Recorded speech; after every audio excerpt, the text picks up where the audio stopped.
Next up, we have Megado Gold, and joining me today is Michael Gumley. He is the CEO and the Managing Director. Michael, good to see you. Welcome to the Virtual Gold Conference.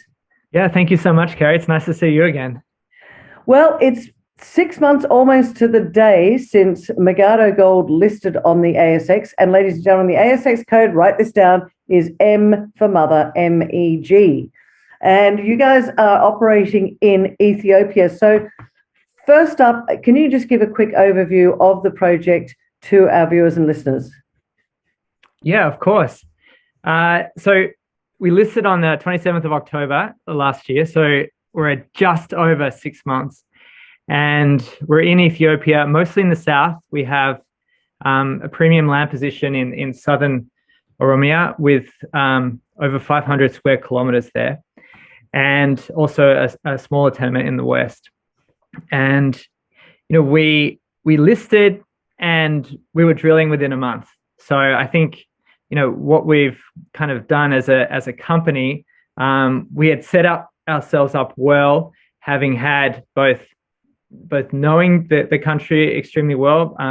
I have a long history of working there, as well as our executive director, Dr. Chris Bowden, who worked and lived in Ethiopia for 5 years and found a 2 million ounce deposit a few years ago. And so we came back, we put together the land package, and coronavirus, though it meant that we listed a little bit later than we thought, it gave us the chance to do a lot more work in the library. And so we found that on the land that we have, that quite a lot of historical trenching and drilling had happened in the past, some 20 years ago.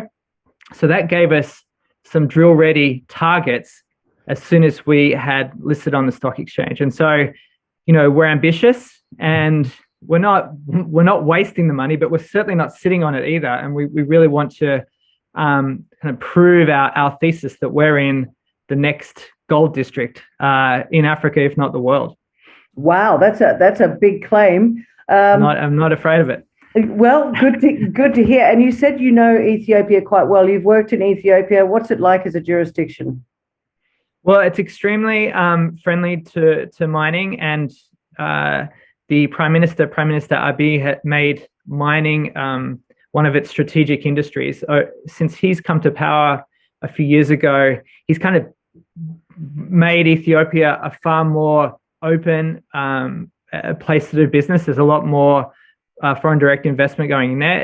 It's one of the fastest growing economies in Africa, at more than 8% a year over the last decade. What? And what he's been doing in particular is opening up finance. He's opening up telecoms and mining. So for us, we're really at an opportune kind of inflection point for the Ethiopian economy, because there's more than 100 million people there, and he knows that he needs to get jobs for them. They need to be able to feed them, and companies like us are going in there, and they know that the resources are there. They know that they're standing on millions and millions of ounces, hopefully, of gold and other resources. But they need companies like ours to come in there and really tell them what they've got. So is Ethiopia known for its mineralization? It's one of those ones where it just hasn't come across my radar very much. I mean, I know that you and I spoke 6 months ago, just before the listing. And again, I was blown away by the fact that Ethiopia has been growing 8% a year. But in terms of mineralization, and when you were working and living out there, was that the time that you started to understand that actually there's a big resource out here that no one's really tapped into? Well, they've had gold there for thousands of years. So they've found Ethiopian gold in the Egyptian pyramids. Wow. In the with the pharaohs. But as I said just briefly, it's been mostly a closed economy. It hasn't really had the same, hasn't really welcomed the type of direct investment you've seen in, say, West Africa or Southern Africa, which is why there's very little that's been written about it or spoken about it. And it's quite a new phenomenon that they're really opening up their economy to get the type of investment that that they need in the mineral sector. So they think that there's one of the biggest tantalum mines resources there. There's quite a lot of VMS, gold and copper in the north. As I said, Chris found a 2 million ounce deposit out west, but we're one of just a handful of companies who are active in the country right now, and we were able to handpick the land that we have. So what we did was we pursued the same strategy Chris did to find the Dish Mountain, the 2 million ounce deposit. Started with spectral targets, went to the library, found out what was there previously, sent the guys down there. We've been able to reassemble Chris's team, the same team he used to work the Dish Mountain deposit, and they've been on the ground and finding additional targets and really helping progress our work. So because one of the things I was going to ask you was, with COVID, has it made it a little bit difficult because obviously you can't travel backwards and forwards, but if you've got Chris has worked with this team before, there's a certain amount of trust with these guys that they know what they're doing, and all you're doing is directing them from some of the data you're finding. Is that how it's working? Yeah, well, exactly. There's a level of trust there with Chris's team, and there's a level of expertise there as well. Right? He knows that these are some of the better geologists with whom he's worked anywhere in the world, and Chris has worked everywhere. So there's that. We have a residential exploration manager who is based in the country and working directly with Chris. So Chris's knowledge from the past is helping them be able to kind of identify some of the structural mineralization that he saw when he was at Dish, and be able to then kind of help direct the team based on the data that's coming back from Ethiopia. And then we have more than a dozen Ethiopian geologists, all of whom worked with Chris. They liked working with Chris, and they're guys who Chris already had, and just basically called them up and said, guys, we've got this land in Ethiopia, are you in? And they're all coming back to work with us. What happened to Dish Mountain? Did that get bought by somebody, or what's? It was an Egyptian private equity company that owned it, and then they sold it to I think it's called Allied. It's had a couple of owners since Chris, but okay. So was that the last project Chris worked on before coming to Megado? He was in Korea in between that. And now he's in Queensland and has a project out there, but working with us. Right. As well, on our board. So what are the next steps for Megado? Because as we said right at the start of this, you listed 6 months ago, and as you said to me, you're not sitting on the money. Are you well funded? You're not wasting the money either. You're putting it into the ground, which is what it's all about. We've got to find the gold. Yeah, no, exactly. I mean, we're coming into this quarter with about 3.9 million in cash. We have completed 2 drilling programs, small drilling programs. So, first one was, just over 1,500 meters, and then this next one was about 2,000 meters. And we're just starting a third program. It's looking so prospective that we're actually trying to bringing in a drill rig.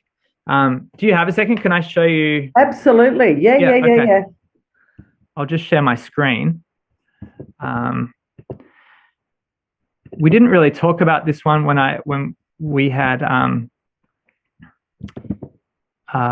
we've spoken in the past. Right. Sorry. That's okay. Something's happened. There's a great big blue line on there. Yeah, let me try that again. Sorry, Kerry. That's all right. It's called technology. Well, here's a close-up of Jakarta. So Jakarta is really, that's where we're really focusing attention over these next couple of months. So you look at the GT target there, which had historical trenching like 47 meters at just over 1.5 grams, including one intercepted 25 at 2.5 grams. So, and then the contact target had historical trenching of 2 meters at 11.5 grams. So we were able to, once we raised the money, we started drilling at Babicho, which is another program in the north. Then we came here to Jakarta and had drill-ready targets, which we've been able to not only start, but they're looking so prospective that we are going to bring in another rig for the GT target, because some of what we're seeing at the contact targets, we want to increase. We had an initial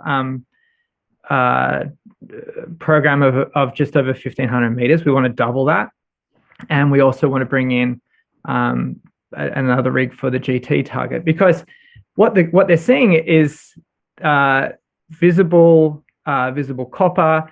They're seeing tourmaline. They're seeing chalcopyrites and other, like the type of mineralization is similar.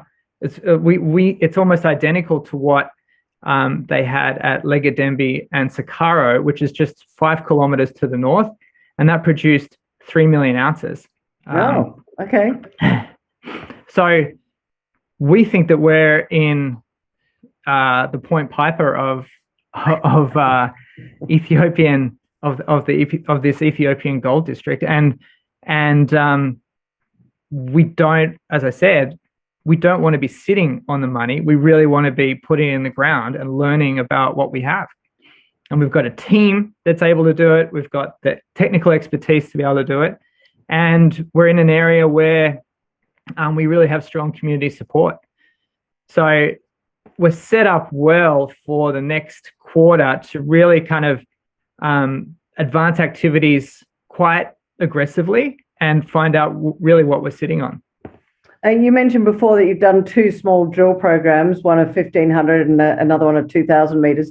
Have you got the results back from those? Just explain to us what's going on with that.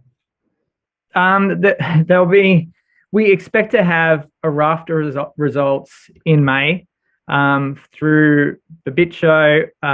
We'll have Babicho drilling, Babicho trenching. We'll have the first results out of Jakarta, both drilling and trenching. And we're also going to have some trenching. We've started a new target in the north called the Dragon target. And there we expect to have those results probably in June, but there in the quartz is showing visible gold. So we're seeing visible gold out of those trenches and the rock chip samples in the northern part of Jakarta, which is even closer to Sakaro. And we're also seeing, extremely prospective mineralization in the first drilling programs we've seen in the southern part at the contact target and the granodiorite target. Michael, in terms of where this project is it close to any sort of infrastructure? Is it difficult to get to? Just give us an idea, because as investors, it's kind of like, well, where is this target? And that's not the first part of the question. Second part is, how did you decide that this was one that would go into the portfolio for Megado Gold? So we started what Chris had done. I think I mentioned it. He used spectral target satellite technology to kind of identify where there were where to essentially start. And using that satellite technology, it kind of identified some areas that were very similar to what he saw at Dish.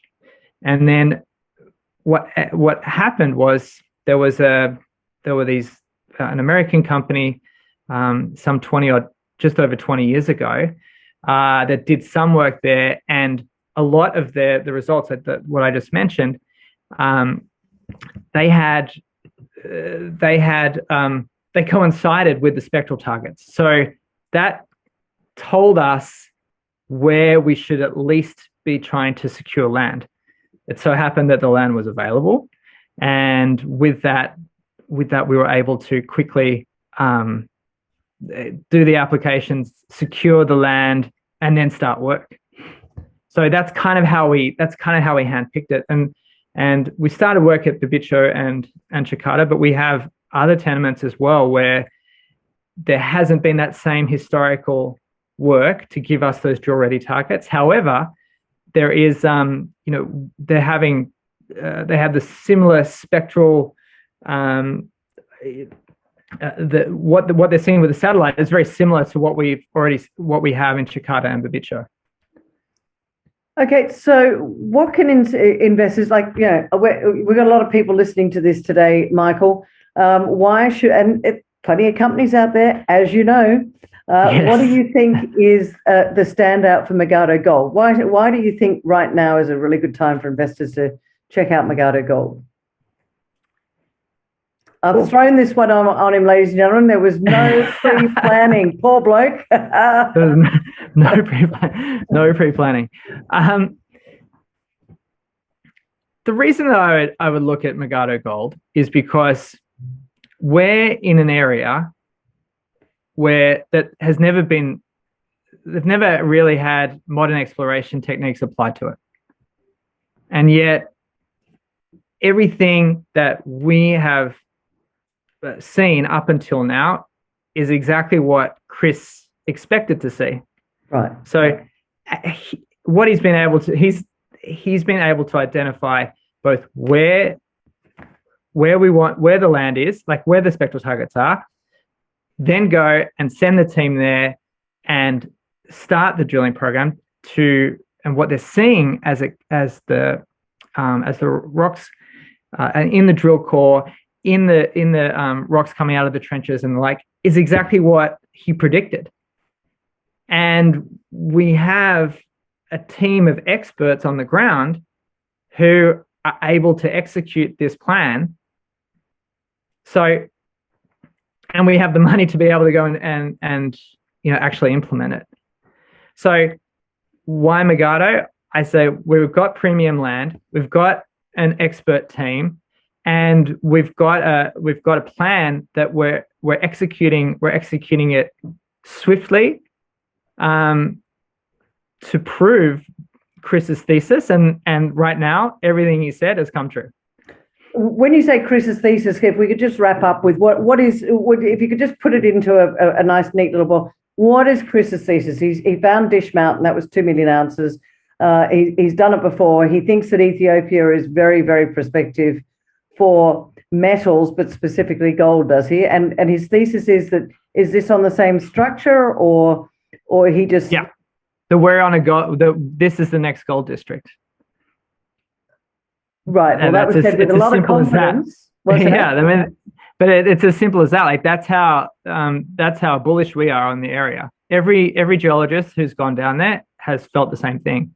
That they look at the land, cannot believe that it's never been touched, can't believe that it was available, and can't believe then that we've been able to set up so quickly and go execute this project. Because in other parts of Africa or the world, really, in 6 months you've done nothing. Yeah. Right? And then in our first 6 months, we're on our third drilling program. We're on our third trenching program. We've got more than a dozen geologists. We've got a plan. We're executing that plan. And everything we're seeing so far is looking really, really good. Ladies and gentlemen, Michael Gumley from Megado Gold. This is a man on a mission with a big smile on his face. He says, we know we've got something. It's been absolutely delightful to have a chat with you today. And as I said at the start, ladies and gentlemen, the ASX code is MEG, Megado Gold. Not sitting on their laurels, not sitting on the money, not wasting any shareholder money, but getting on with the job. Thanks for joining us today, Michael. Thank you, Kerry. Thanks so much. It was a pleasure.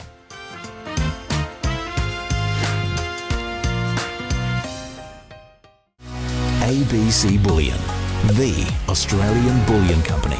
Trading since 1972, ABC Bullion is Australia's largest independent bullion dealer and precious metals depository. Fully insured and verified by independent audit.